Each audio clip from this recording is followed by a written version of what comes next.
This documentary is about child maltreatment, and I'm going to argue that even though we can't get rid of child maltreatment, there are ways to combat it and to find awareness of abuse. So what exactly is child maltreatment?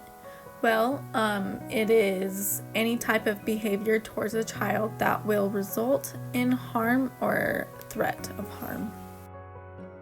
According to the U.S. Department of Health and Human Services, in 2017, there were about 674,000 children that were victims of maltreatment. They also estimate that in the same year, 1,720 children died from abuse and neglect. I am now going to share Ayana's story of how she overcame abuse.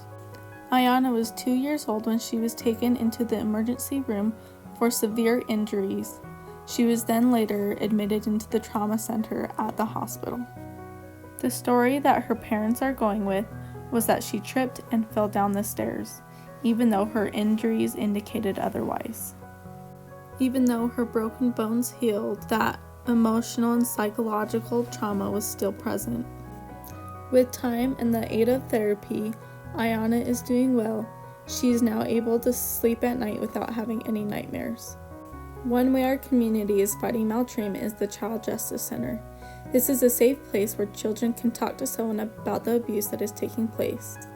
The Child Justice Center has helped many children get away from that abusive environment they are in. Another place is the YCC Family Crisis Center. This is a place that provides shelter, education, and advocates for the people that stay there. I had the opportunity to interview Annie Broadbent, who's a supervisor for caseworkers who work with kids in foster care. This is what she had to say. What are the psychological effects of abuse on a child?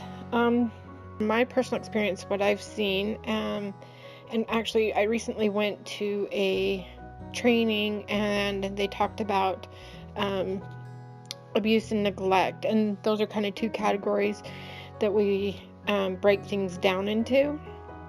And it was found that neglect can be more damaging psychologically to a child than even a child that is just deprived of contact or interaction or having their needs met have longer term effects. And some of the things that I've seen and experienced are children are unable to regulate their emotions.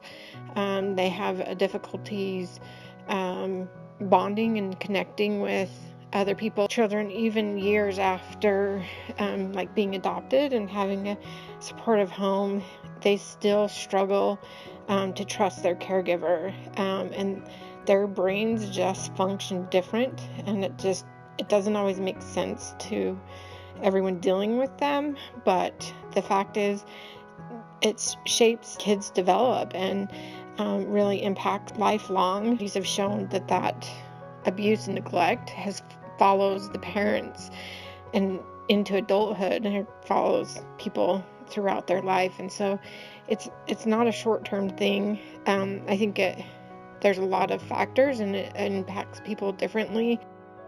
In conclusion, you could see with Annie Broadbent's personal experience as being a social worker and Ayana's experiences of getting abused, that child maltreatment has detrimental psychological effects as well as physical effects.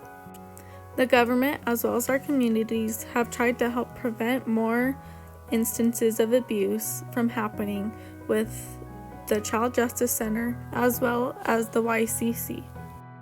The more the people are educated about child abuse, the easier it is to be able to recognize, which means we can stop it and try to prevent anything else from happening.